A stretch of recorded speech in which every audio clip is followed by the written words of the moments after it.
నమస్తే. నేను మీ కుప్ప పద్మిని. ఇన్నాళ్ళు మీ సపోర్ట్‌ని నాకందిస్తూ, మీ ప్రేమని నాకందిస్తున్న ప్రతి ఒక్కరికి కృతజ్ఞతలు. ఇప్పుడు చూడబోతున్న ఈ వీడియో కూడా ఖచ్చితంగా మీకు ఉపయోగపడుతుంది. లైక్, షేర్ అండ్ సబ్స్క్రైబ్ చేసి మీ ఇష్టాన్ని, అలాగే మీ సపోర్ట్‌ని నాకందించండి. అలాగే ఈ వీడియో పట్ల మీ అభిప్రాయాన్ని కామెంట్ సెక్షన్‌లో కామెంట్ చేసి నాకు తెలియజేయండి. నమస్తే. నమస్తే. Welcome to our channel. నేను పద్మిని. ప్రస్తుతం మనతో పాటు ప్రముఖ ఆధ్యాత్మికవేత్త, వాస్తు జ్యోతిష పండితులు నిట్టల ఫణిభాస్కర్ శర్మ గారు మనతో పాటు ఉన్నారు. మాట్లాడదాం. నమస్కారం అండి. నమస్కారం. చైత్రమాసం వస్తోంది. చైత్రమాస ప్రారంభమే వసంత నవరాత్రులతో ప్రారంభమవుతుంది. దుర్గాదేవి, విశేషంగా దుర్గాదేవిని ఆరాధించడం ఈ 9 రోజులు కూడా జరుగుతుంది. 9వ రోజు అట్టహాసంగా శ్రీరామనవమి వేడుకల్ని జరుపుకోవడం కూడా జరుగుతుంది. అయితే ఈ వసంత నవరాత్రుల గురించి ఒక్కసారి దీనికి ఉన్నటువంటి వైశిష్ట్యం ఎలా జరుపుకోవచ్చు? ఇప్పటిదాకా మాకు ఎప్పుడు ఆనవాయితీ లేదండి, ఎప్పుడు జరుపుకోలేదు, మరి మేము చేసుకోవచ్చా, అమ్మవారి ఆరాధన చేసుకోవచ్చా అన్న డౌట్ ఖచ్చితంగా వస్తూ ఉంటుంది. ఎవరెవరు చేసుకోవచ్చు, ఎలా చేసుకోవాలి ఇత్యాది విషయాలు. అమ్మవారి యొక్క ఆరాధన చేసేటువంటి వారికి కొన్ని నవరాత్రులు, ఉదాహరణకి వసంత నవరాత్రి, తర్వాత ఆశ్వీజ మాసంలో వచ్చేటువంటి శరన్నవరాత్రి, ఋతువుల పేర్లే నవరాత్రులుగా మారుతున్నాయి చూడండి. అలాగే ఆషాఢ మాసంలో గుప్త నవరాత్రులు, అందులో వారాహి అమ్మవారిని ఎక్కువ కొలుస్తూ ఉంటారు. అలాగే మనకి మాఘమాసంలో శ్యామలా నవరాత్రులు. ఇలా అమ్మవారిని ఎక్కువగా మనం ఈ నవరాత్రుల్లోనే ఆరాధన చేయడానికి గల కారణం ఏంటి అంటే, ఈ ప్రతి మాసంలోనూ ఋతువుకి సంబంధించినటువంటి మార్పులు ఉంటాయి. మీరు గమనించండి, అమ్మవారు ప్రకృతి స్వరూపిణి.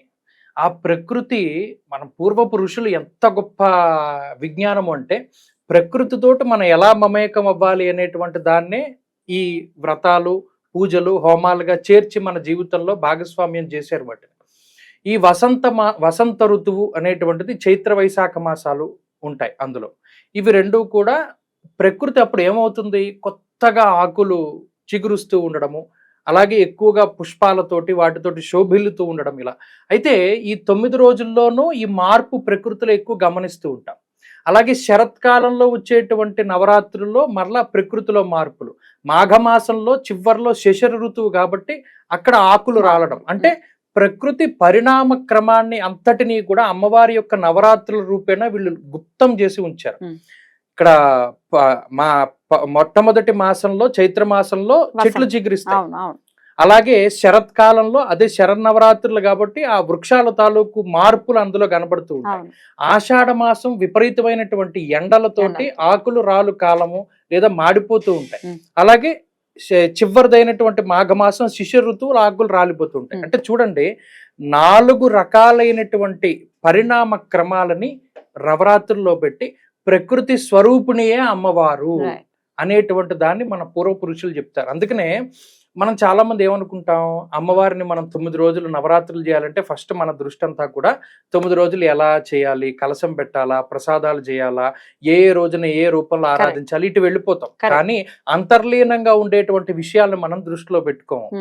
ఈ చైత్ర మాసంలో ఉండేటువంటి పూజాధికాల్లో ఎక్కువ చెట్లు కనబడుతూ ఉంటాయి అమ్మవారివి. అలాగే శరత్కాలంలో అమ్మవారి యొక్క ప్రతిరూపాలు పెడుతూ ఉంటారు.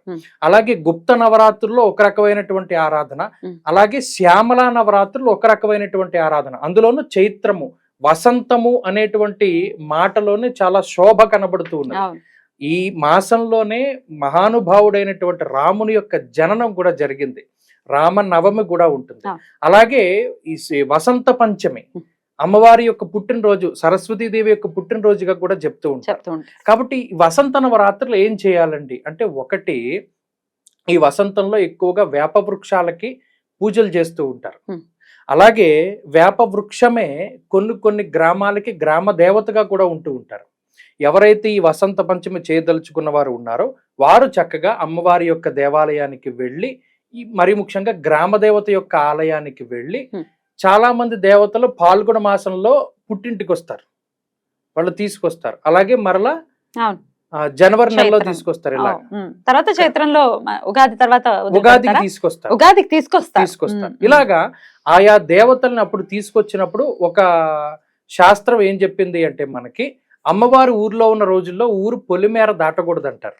ఇది ఎక్కువ పల్లెటూరులో చూస్తాం మనం, ఎక్కువ మంది పాటించం. కానీ అమ్మవారు ఎప్పుడైనా సరే పుట్టింటికి వచ్చినప్పుడు ఎవరు పొలిమేరలు దాటి వెళ్ళరు, ఎందుకంటే అమ్మవారు తిరుగుతూ ఉంటుంది అని ఎక్కడ వాళ్ళు అక్కడే ఉండిపోతారు. ఇవన్నీ ఎందుకు కట్టుబాట్లు పెట్టారు? ఆయా కాలంలో ఆయా అమ్మవార్లని మనం ధ్యానం చేయాలి, అమ్మవారి యొక్క ప్రతిరూపాలని పూజించాలి.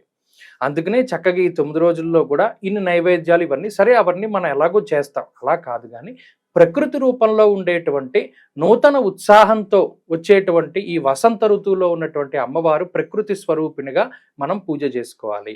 ఈ 9 రోజులు కూడా చక్కగా సాయంకాలం ప్రదోష కాలంలో ఈ దేవీ ఖడ్గమాల గాని, మణిద్వీప వర్ణన గాని, లలితా సహస్రనామం గాని పారాయణ చేసుకుంటూ అమ్మవారిని అర్చన చేయాలి. అలాగే ఇందులో 5వ రోజు పంచమి తిథి కాబట్టి సరస్వతీ దేవి యొక్క ఆరాధన ఎక్కువగా చేయమన్నారు. సరస్వతీ దేవి యొక్క ఆరాధన చేయాలి అంటే ఈ పంచమి రోజునే బాసరలో అమ్మవారికి అభిషేకం కూడా చేస్తారు విశేషంగా. కాబట్టి ఇవన్నీ కూడా మనం పాటిస్తూ ఉంటే ముఖ్యంగా ప్రకృతితోటి మనం మమేకం అవ్వాలి అనేటువంటిది విషయం. ప్రత్యేకించి నవరాత్రులు చేసేవాళ్ళు ఇప్పుడు ఆడవాళ్లే మేజర్ గా చేస్తూ ఉంటారు. నవరాత్రులు అయితే మరీ విశేషంగా ఆడవాళ్లే చేస్తూ ఉంటారు కాబట్టి మరి ఋతుక్రమం వచ్చిందండి, మేము ఆఖరి 3 రోజులు చేసుకోవచ్చా, మధ్యలో 3 రోజులు చేసుకోవచ్చా, మొదటి 3 రోజులు చేసుకోవచ్చా, ఇట్లా రకరకాల క్వశ్చన్స్ వస్తూ ఉంటాయి. దానికి మీ ఆన్సర్ చేయొచ్చండి. ఇందులో 9 రోజులు కలశ స్థాపన చేసేటువంటి పూజాధికారులు చేసేవాళ్ళు చేసుకోవచ్చు, నైవేద్యాలు అవి పెట్టుకుంటారు. ఈ 9 రోజులు దీక్ష చేయలేనటువంటి వారు పంచాహ్నిక దీక్ష చేస్తారు, 5 రోజులు చేస్తారు. 5 రోజులు చేయలేనటువంటి వారు త్రిరాత్ర వ్రతం అనేటువంటి దాన్ని ఆచరిస్తారు, సప్తమి అష్టమి నవమిలో చేస్తారు. అదైనా చేసి ఇవేమి చేయలేనటువంటి వారు ఏకరాత్ర దీక్ష చేస్తారు. అంటే నవమి తిథి రోజున అమ్మవారి యొక్క ఆరాధన చేసుకోవచ్చు. ఇలా ఎవరికి అవకాశం ఉన్నంత వరకు వారు అమ్మవారిని ఆరాధన చేసుకోవచ్చు. అప్పుడు విశేషంగా చేయాలి అంటే ఉగాది నుంచి మొదలై అటు నవమి వరకు అంటే శ్రీరామనవమి వరకు ఉంటుంది కాబట్టి ఒక్క రోజు అయితే ఇద్దరు ఉగాది రోజు, పంచమి లేదా నవమి అలా చేసుకోవచ్చు అండి. చేసుకోకూడదు. నేను అనేది ఒక్క రోజే అయితే ఒక్క రోజు చేసుకోవడానికి కూడా నవమే చేయాలి తప్పితే పంచమి చేస్తాము ఉగాది నాడు చేస్తామంటే కుదరదు. దానికి లెక్క ఉన్నది. ఆశ్వీజ మాసంలో అమ్మవారి యొక్క ఆరాధన చేసేటప్పుడు ఏ నియమావళి మనకి చెప్పబడి ఉన్నదో మిగతా నవరాత్రుల్లో కూడా అదే రకమైనటువంటి నియమావళి. అందులో అమ్మవారికి నవరాత్ర దీక్ష, పంచరాత్ర దీక్ష, పాంచాహ్నికం లేదా త్రిరాత్ర వ్రతం, సప్తమి అష్టమి నవమి, ఏకరాత్ర దీక్ష అంటే నవమే చేయాలి. తప్పితే మనకి ఇష్టం వచ్చిన ఓ రోజు చేస్తానంటే అది సాగదు, అది విరుద్ధం కుదరదు, చేయకూడదు.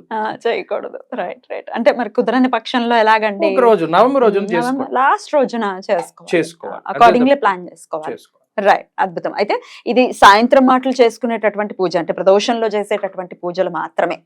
నవరాత్రులు అన్నప్పుడు ఉదయకాలంలో కూడా పూజాధికారులు చేయవచ్చును, చేయకూడదని కాదు. కానీ ప్రధానంగా అమ్మవారిని ఆరాధన చేసేటప్పుడు ఒక్కొక్క దేవతారాధనకి ఒక్కొక్క సమయం చెప్పబడింది కాబట్టి అమ్మవారిని రాత్రిపూట ఎక్కువగా ఆరాధన చేస్తారు కాబట్టి సాయంకాలం ప్రదోషంలోనే అమ్మవారి ఆరాధన ముఖ్యం. ఇప్పుడు మా ఊర్లో చల్లాలమ్మవారు ఉంటారు, ఆవిడ పుట్టింటికి తీసుకొచ్చినప్పుడు 40 పాలాలు తిరుగుతుంది. ఆవిడ పగలస్తమానం తిరగదు, రాత్రి పూట బయలుదేరి అర్ధరాత్రి దాన్ని ఏమంటారు పాగా వేసుకుంటూ ఎక్కడికక్కడ ఉంటూ ఆ పాలాలు 40 తిరిగి రాత్రి అంతా ఒక్కొక్క పాలను రోజు తిరిగి పొద్దున్న ఇంటికి వచ్చేస్తుంది. మీరు అంతెందుకు, కాళిదాసు అమ్మవారి గురించి స్తోత్రం చేసిన సందర్భం ఎలాగా, రాత్రి ఆమె వెళ్ళిపోయి తెల్లవారుజామున వస్తున్నప్పుడే కదా ఆయన తలుపు తీయకుండా కూర్చుంటాడు. అలాగే అమ్మవారైనా సరే రాత్రిపూటే తిరుగుతూ ఉంటుంది. ఎందుకంటే దుష్ట శక్తులు ప్రబలేటువంటి వేళ, అది నిషీధి సమయం. రాత్రి అనేటువంటిది రాక్షసులకి ఎక్కువగా బలాన్ని ఇచ్చేటువంటి సమయం. అందువల్ల అప్పుడు దేవతాశక్తులు రూపంలో అమ్మవారు చక్కగా తిరుగుతూ ఆ తేజోమయమైనటువంటి మూర్తి, ఆ కాంతితోటి రాక్షస శక్తి మటుమాయం అయిపోతుంది. అందుకని ప్రజలకి అభయం ఇస్తూ అమ్మవారు రాత్రిపూట చేసుకోవచ్చు. ఎగ్జాక్ట్లీ. ఎందుకంటే కొంతమందికి తులసి కూడా ఆనవాయితీ ఉండదు, తులసి చెట్టు కూడా ఆనవాయితీ ఉండదు. ఉంటే చాలా వాళ్ళు పెట్టుకోరు, వాళ్ళకి ఆనవాయితీ లేదు, వాళ్ళు పెట్టుకోరు. పుట్టకు వెళ్ళడం కొంతమందికి ఆనవాయితీ ఉండదు, వాళ్ళు వెళ్ళరు. అదేంటండి పుట్ట భగవత్ స్వరూపం కదా అంటే వాళ్ళు వెళ్ళరు, వాళ్ళు వెళ్ళకూడదు. అది అలా ఒక్కొక్కళ్ళకి ఒక్కొక్క ఆనవాయితీ. Right, okay. ఎనీవేస్, వసంత నవరాత్రులు ఎలా చేసుకోవచ్చు, అసలు ఏ విధానాల్లో ఉంటుంది అనేది చాలా అద్భుతంగా మాకు తెలియజేశారు. కృతజ్ఞతలండి. నమస్కారం.